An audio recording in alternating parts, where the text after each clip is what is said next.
2 days ago, I was sitting in class and we had some free time. So I took out my notebook and I started writing down affirmations. Because 2025, I'm trying to be the best version of myself and get there and convince myself I'm capable of doing it. Unsurprisingly, in retrospect, someone noticed my giant notebook and my handwriting and they said, "What are you writing?" And I look around like, but I want to be honest about it. I'm proud of what I'm doing. I'm proud I'm trying to get there. So I said, I'm actually writing down affirmations. And the next thing I know, the whole class was looking at me. And I was thinking, oh my gosh, they're listening to me. Say something smart. Say something smart. I don't think I said something smart. I think I said something that vaguely got the point across. I was expecting nods and radio silence and for people to start thinking, oh my gosh, she's crazy. What on earth is she doing this time? That's what I expected, okay? But surprisingly, I was very happy. A guy across from me actually said, I'm working on myself too this year. I started this 28-day fitness challenge and it's going well. And this is what I like about it. And I was like, oh my gosh, really? I was so invested in this conversation because it's so cool to connect with another person who's working on themselves. That's just a beautiful thing. I walked out of that classroom with so much more respect for this guy. And over the past couple of days, we've had a project together and we've just really become friends and bonded over it. It's just really cool. With all this in mind, I wanted to talk about one topic this week, and that's becoming a person of value.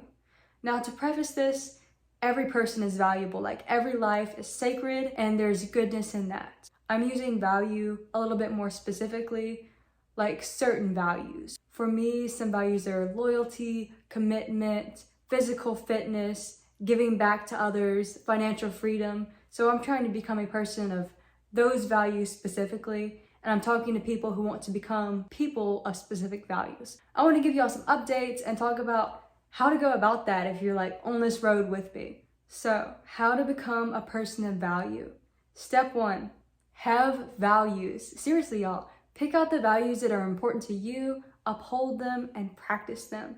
People will notice that and they will respect it. Having values and upholding them, it's a beautiful thing. Genuinely, it is inspirational. Speaking about inspiration, that leads right into step 2. Find some people who inspire you and write down their names. For me, it's been 2 people recently. They're both YouTubers. It's Iman Gadzhi and the Wizard Liz. Iman, I've just followed his story and he's really taught me keep your head down and work hard no matter how hard, how difficult, or how boring it is. Just keep working because he came from nothing and just became a millionaire like through his hard work and his dedication and his willingness to be open and learn. That's a beautiful story. And he also inspired me on another level because as women, we hear about terrible men, honestly, just like horrible things men do to women, and it really makes you lose your faith in men. He's kind of been a pillar that shows me there were amazing, amazing men out there, and there's just a ton of them. Like abundance mindset, there's genuinely a ton of amazing men out there, and he's just a reminder to me of that. Now, the second is the Wizard Liz. She has taught me to completely change my mindset into this abundant mindset. If you genuinely believe there is an abundance out there, you will see it and it will come to you. Like that energy that you put out will come back in because there is so much money out there. There are so many good people out there. There are so many blessings and miracles every single day. So if you genuinely start to believe that there is the abundance out there, which there statistically is, like there is no denying it. There's 8 billion people. There's trillions and trillions, maybe more in money. There is so much out there. Our minds are so small and the world is so big. We have so much opportunity to do anything we want. We are completely capable of becoming our dream person and living in our dream reality. That's just the power of the abundance mindset. Step 3 is write out a plan. Seriously, get a pen and write out your dream life. And with the help of the Pygmalion effect, you're going to be more likely to succeed. Now, Pygmalion is a character out of a Greek myth, and according to legend, he was a sculptor, and he carved a statue, but not just any statue. It was of the most beautiful woman. Tailored to his design, it represented everything he wanted in a woman. He named this statue Galatea, and he became so infatuated with her that he fell in love. Later on, he went to the temple to worship Aphrodite, the goddess of love. He asked her to make Galatea come to life, and so she did. Pygmalion went back home and his sculpture had come to life. He married Galatea, they had a kid together. He loved her and they rejoiced every day. It's one of the few Greek myths that don't end in tragedy. And amazingly, the Pygmalion effect is a real thing. To define it, a person's high expectations in another individual can lead to improved performance in that person. In their books on interacting socially, Dale Carnegie and Vanessa Van Edwards both recommend using the Pygmalion effect on other people. Carnegie recommends to raise your expectations of other people, and they will naturally do their best to satisfy those expectations. In her book Captivate, Vanessa Van Edwards cited a study. There was a test group and a control group. The test group was told that they are voters who are more politically active than usual. And when the day came that they went to the polls, the test group had a 15% higher turnout rate than the control group. So it statistically proves that if you give another person a good reputation or a good expectation, they are more likely to live up to it. And the best thing about this is it's applicable to yourself.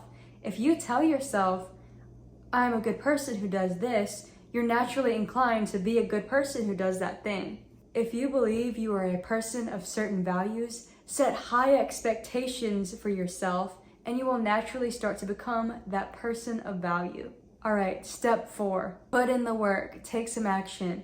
Write down some things you're going to do this week that align with your values. For me this past week, I volunteered at the animal shelter because I wanted to give back to society in some way. Giving back is an important value to me, so that's why I took an action that aligns with that value. And I'm really proud of myself. It was awesome. So set some goals this week that align with your values.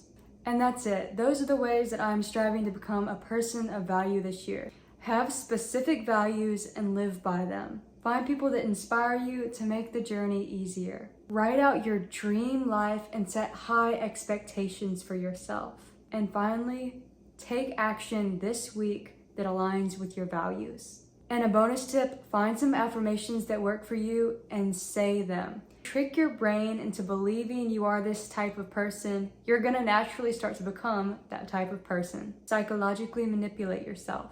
Now I'm gonna move on to some personal updates because the whole point of this YouTube channel is to track my progress. I'm the test subject here. So update 1, I've been doing read a book a week, and my last book taught me that nonverbal cues make up 65 to 90% of our total communication.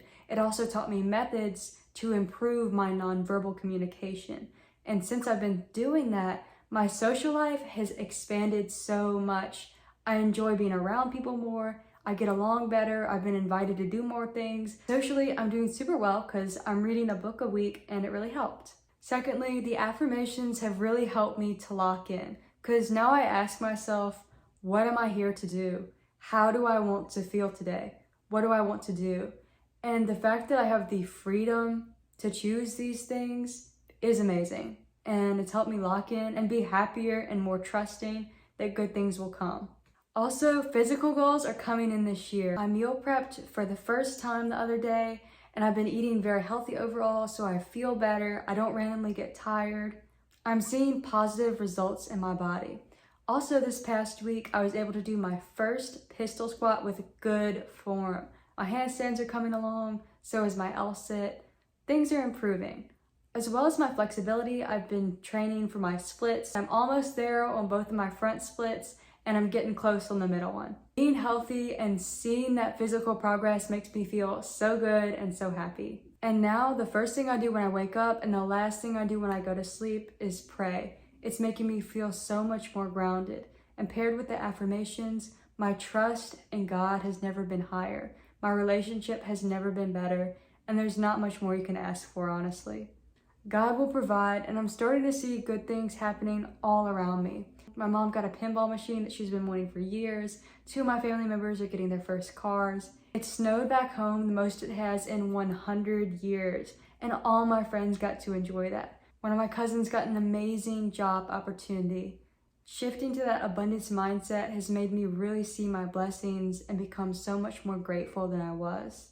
I have to admit though, I'm superstitious. It feels like announcing my blessings like this is the best way for things to go terribly wrong. But things have changed recently. I've come out of a period of a lot of suffering in my life, and I've managed to get into a pretty good place now. So collectively, this experience has made me realize something.